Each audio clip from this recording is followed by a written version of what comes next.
Well, hi YouTubers. Okay, this is the end of Nonfiction November, and it's Whedonistas, a celebration of the world of Josh Whedon by the women who love them. Edited by Lynn M. Thomas and Deborah Stanish. Right. Okay, so Josh Whedon. Now, obviously, when did this book come out? Hold on. This book came out in 2012. Now, over the last year, Josh Whedon's reputation for being the harbinger of women's rights is kind of going to dive.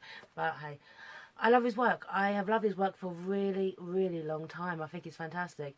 I openly maintain when Avengers made all that lovely, lovely money, he sent a box set of Firefly to the head of Fox with a post-it note saying, "And who's the bitch now?"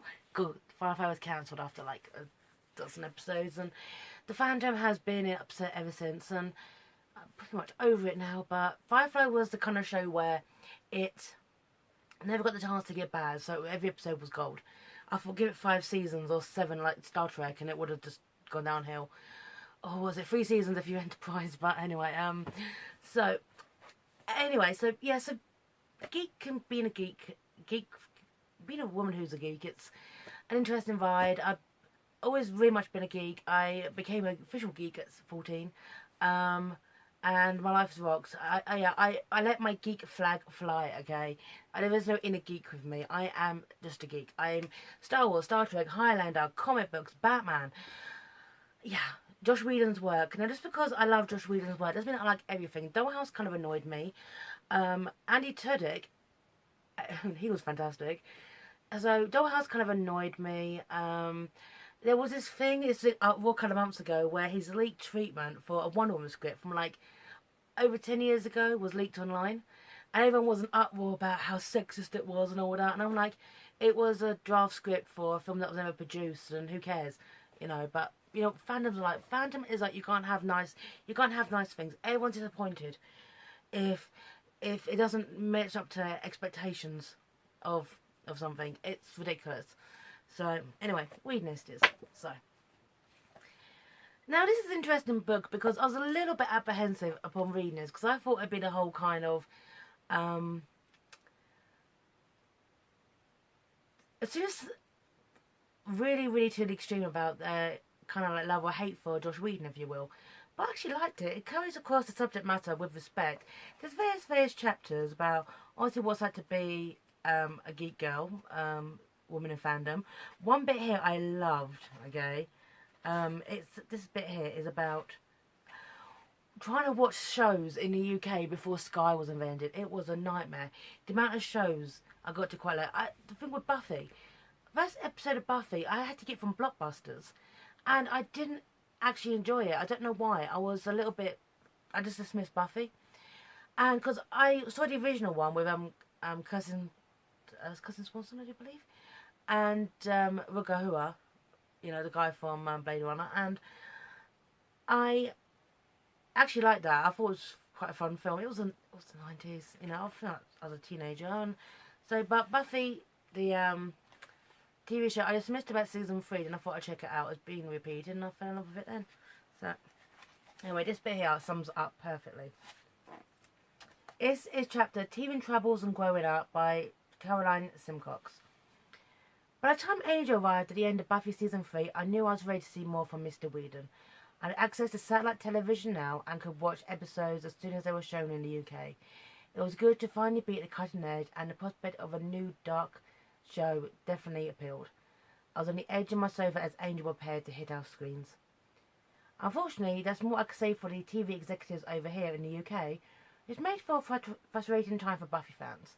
This was during the period where the morally dubious phenomenon of BritTorrent hadn't yet appeared, and the internet, though a good place for discussing US shows, didn't actually make it possible to procure them. Audiences in the UK were entirely dependent on TV channels to see the latest episodes of Buffy and Angel, and the UK didn't seem to know what they had. Yep, tells everything.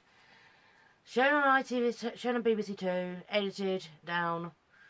Don't get me started on Angel. But one thing I like though is this book doesn't shy away in exposing the absolute hypocrisy of its lead characters as well. I mean, it mentions quite early on Buffy. Buffy in the last episodes of her show essentially says to all the potential slayers, you are all going to become slayers. She eventually makes a choice to them. Buffy never had a choice but becoming a slayer. That was her destiny, if you will. And the whole 7 seasons of Buffy agonize about this, being the chosen one. And what does she do? She removes the right to choose, right for these potentials to choose if they want to become slayers. They're going to become slayers if they want it or not. That's not fair, and that points it out. It mentions the body quite well. Now, body is a very, very interesting episode of Buffy because it's an episode where her mother passes away.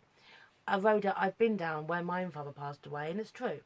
You're going through the worst moment of your entire life, and yet the world is still going on around you, yet you're kind of stuck in this quiet mindset, which is one of the best episodes of Buffy ever. The one where Joyce passes away from natural causes, of all things.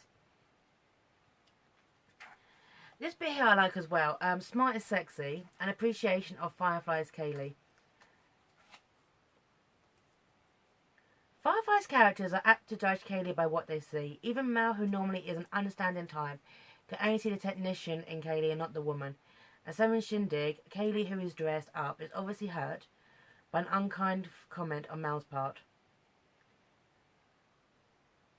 I like the ruffles, kiss Kaylee, and Nara gets to wear whatever she wants. Mel, what are you going to do? Flounce around the engine room? Be like a sheep walking on its hind legs? Here's the man who works with her day in, day out, and cannot see who she is beyond what she does in the engine room. Mel does apologise later by bringing her to the shindig, but the damage is done. Kaylee wears that dress she so fancies, trueness showing herself and what she is. She's not afraid to be herself. She doesn't try to fit herself into others' preconceptions. Instead, makes her own way rather than one expected of her. She might be wearing clothing that was bought at a store, but she knows her worth, and so do the infatuated men surrounding her for the sake of hearing her opinion on machinery.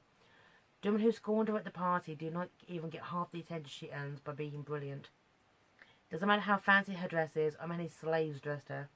What matters is she knows and how she conveys it, and what those men respond to.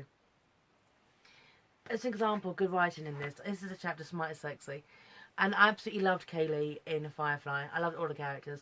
I openly maintain if Firefly had continued, Kaylee would have got with Simon, like she did in Serenity the film, broke up with him and got with Jane. Because Jane had a crush on her. If you watch the first episode of Firefly, Jane has a crush on Kaylee. When she's shot, he's hanging around the engine room, and you know if she dies, he's going to kill someone. You just know that. He has a crush on her. So, yeah. So, this is a really, really good book, okay?